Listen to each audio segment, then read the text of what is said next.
Thank you so much for watching this video. In this video that I'm going to be making, I'm going to be going over my notes that I'm taking. Um, so I'm reading a new book. It's called The Birth Partner by Penny Simkin, the 5th edition. And this book is required for me to read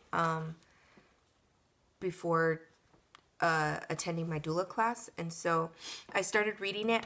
I wish I could have got the like actual book, but it wasn't going to be shipped to my house in time because my class is on the 21st, and it wasn't going to be here in time. So I have it on like the iBooks or whatever. So I took notes and I wanted to go over them with you, kind of discuss my thoughts maybe. So it's kind of, the first chapter is before the birth and then like prepping for the birth. So before the birth, some thoughts that moms have is like, oh my gosh, 9 months, I have time. And then they put things off. And then at the end, they're scrambling and they're like, oh my gosh, they don't have much done. And then it kind of creates chaos towards the end. And after the birth, they're like, man, I should have prepared for that in hindsight. So, some tips a way to think about this is, if you're going to be getting married, you're going to want to plan that wedding, right? Nowadays, people plan for years. So you're planning this life-changing event, and you only have 9 months. So you should be looking like, oh my gosh, there's so much to do in 9 months. So something that I did when I was pregnant is, in the beginning, I wrote a list, like, this is what I need to do this month, is I need to go on a hospital tour. I need to sign up for a childbirthing class. I need to prepare my house. I need to wash my baseboards. I need to shampoo the carpets, deep clean the bathrooms, get a room ready, get baby things. I didn't get baby things till towards the end, but and then also preparing for you, because you're going to have to take care of yourself for postpartum, so you don't want to go scrambling for tucks and pads and dermaplast and, nipple butter. You don't want to be scrambling for all those things when you're postpartum. You want to have all of that by 9 months, so then that 9th month that you're pregnant, you can just focus on you and relaxing. And you're going to have to relax as much as you can, because it's quite uncomfortable. So you really want to prepare those 8 months, so then that 9th month you could just rest. So during the last week of pregnancy, you can prepare for your role through introspection, discussions with the pregnant person. So this is as a doula, discussing the expectations that you have, discussing with the pregnant person, gathering information, practicing comfort measures. So, if there's going to be certain movements, you want to practice those movements. Make sure you have them down. Make sure you know what you're doing. Make sure you go in prepared. Make sure you know if the birthing person has back problems, has hip problems, has, sensitive joints, has any type of medical condition that can change the way that you're going to care for them.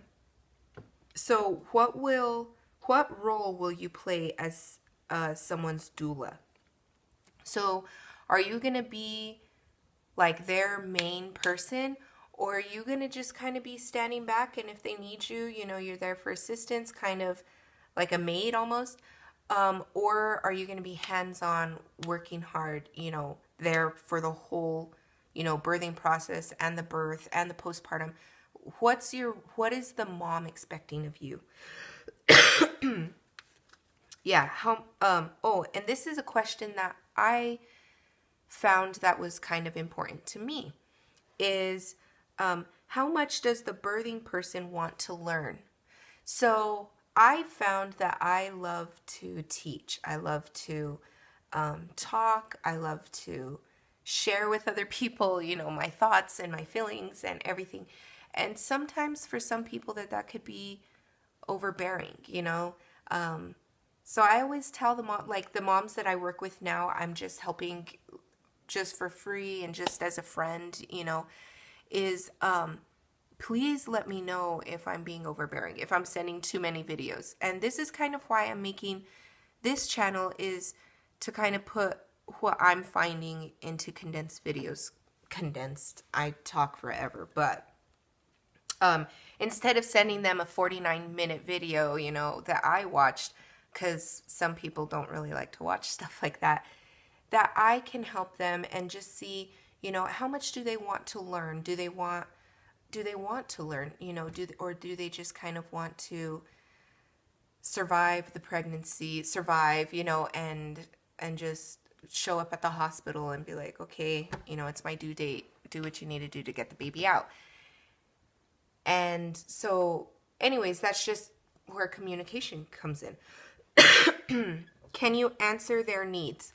So I have to take into consideration that I have a family. So if someone's demanding me 24/7, am I going to be able to offer that realistically? Am I going to be able to have someone to care for my son? Is the house going to be taken care of? Stuff like that. So, excuse me. Sorry, I've been talking forever. So can you answer their needs? The next question, does the mom want to have a more natural birth or a more medicated and hospital birth? Do they want to have it at a birth center? Do they want to have a home birth? Do they want to have, just no epidural but medication, or non-medicated, or a planned C-section? So, and then, and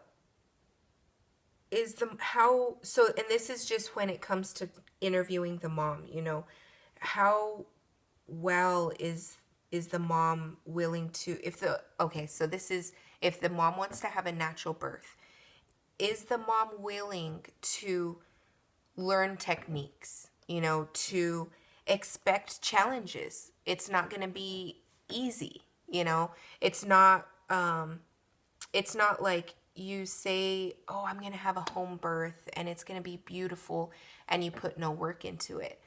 Having a natural birth takes a lot of planning, learning, practicing, and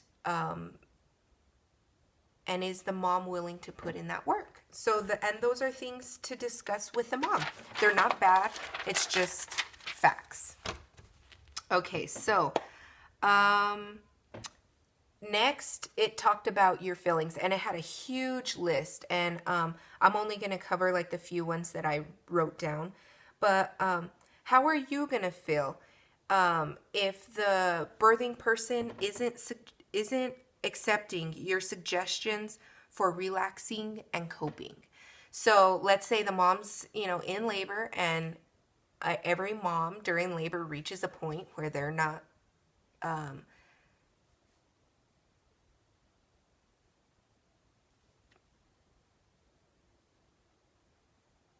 sorry, I thought my son woke up from his nap, but no, it's just the birds outside. Anyways, so the mom reaches this point where she is kind of out of it, and you're suggesting certain things and she's not accepting them. No, I don't want to do that. No, I don't want to try that. I just want this to be over. How are you going to respond to that situation?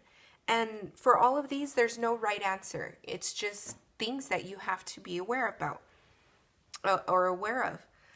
What if the birthing person clings to you and says, help me, or please don't make me do this, or I can't keep going. And it's all in desperation and sincere desperation. How are you going to feel about that? How are your emotions going to be? What if the birthing person criticizes you, right? Says, not like that, don't touch me, don't breathe in my face, don't leave me. You know, so let's say you need water and you're like, or you need the bathroom and they're like, please don't leave me. And you're like, I gotta pee. So how are you gonna just be like, sorry, I gotta go? Or is there gonna be something that you could say that's gonna reassure them that you're gonna be back, you know, that you have needs as well? Kind of make them, bring them back to like reality. And how are you gonna address that situation? So again, I wrote, there's no right answer. And then can you meet their needs?